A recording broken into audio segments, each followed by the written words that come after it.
Hi friends, வணக்கம் and welcome back to my channel. Please எல்லாரும் என்னோடய சேனலை சப்ஸ்கிரைப் பண்ணுங்கள், உங்கள் ஃப்ரெண்ட்ஸ் அண்ட் ஃபேமிலிக்கு ஷேர் பண்ணுங்கள். வாங்க வீடியோக்குள்ளே போகலாம்.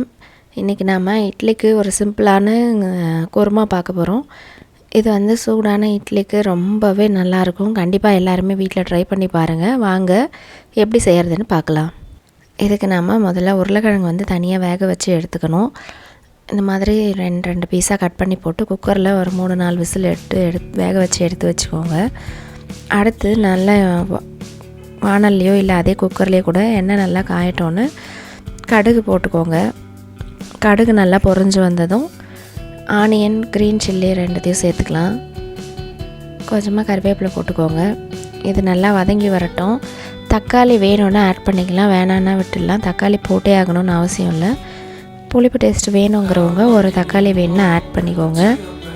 வெங்காயம் நல்லா கோல்டன் ப்ரௌனாக வரட்டும்.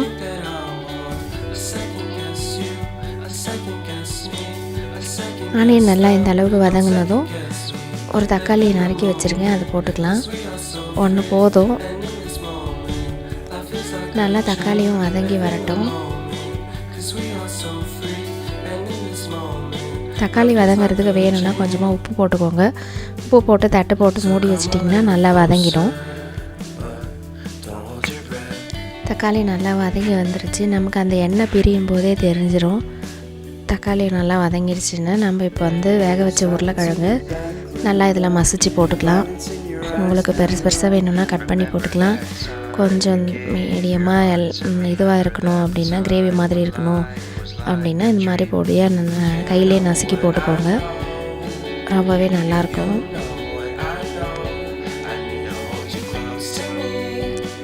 எல்லா உருளைக்கிழங்கையும் மிக்ஸ் பண்ணிவிட்டு நல்லா கலந்து விட்டுக்கோங்க. கலந்துட்டு எவ்வளோ தண்ணி வேணுமோ அந்தளவுக்கு தண்ணி சேர்த்துக்கோங்க. உப்பு எவ்வளோ தேவையோ டேஸ்ட்டுக்கு ஏற்ற மாதிரி உப்பு போட்டுக்கோங்க.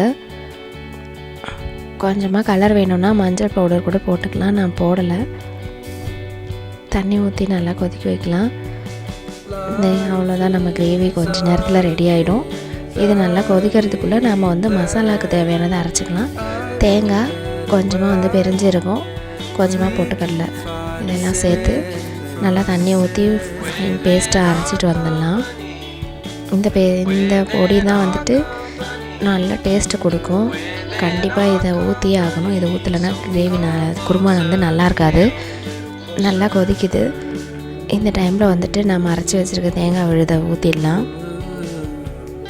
தேங்காய் அரைச்சி ஊற்றி ரொம்ப கொதிக்க விடக்கூடாது. மீடியமாக ஒரு கொதி வந்ததுமே நிறுத்திட்டிங்கனாவே டேஸ்ட்டு நல்லாயிருக்கும். கண்டிப்பாக எல்லோரும் வீட்டில் ட்ரை பண்ணி பாருங்கள். Thank you friends.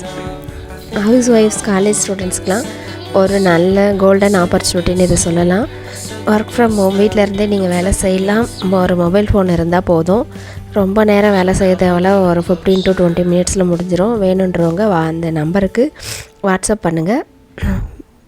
ஸ்கிப் பண்ணாதீங்க. பெரிய தப்பு. தினம் 300 ரூபாய் சம்பாதிக்க அரிய வாய்ப்பு. இன்ஸ்டாகிராம், ஃபேஸ்புக் பயன்படுத்த தெரிந்தால் போதும். Content post and content publishing மூலமா தினம் 300 ரூபாய் சம்பாதிக்கலாம். இந்த வேலை செய்ய 5 நிமிடம் போதும். Work training support, group communication support, all language customer live chat support, முக்கியமா சொந்தமா ஒரு பிசினஸ் ஸ்டார்ட் பண்ற அளவுக்கு உங்களால கற்றுக்கொள்ளவும் முடியும், சம்பாதிக்கவும் முடியும். இந்த வேலை வாய்ப்பு வழங்குவது 5 வருடத்திற்கு மேல ரன் ஆகிட்டு இருக்க நம்ம தமிழ்நாட்டு company school of business organisation private limited. மேலும் விவரங்களுக்கு டிஸ்கிரிப்ஷன்ல கொடுத்திருக்க நம்பருக்கு வாட்ஸ்அப் பண்ணுங்க.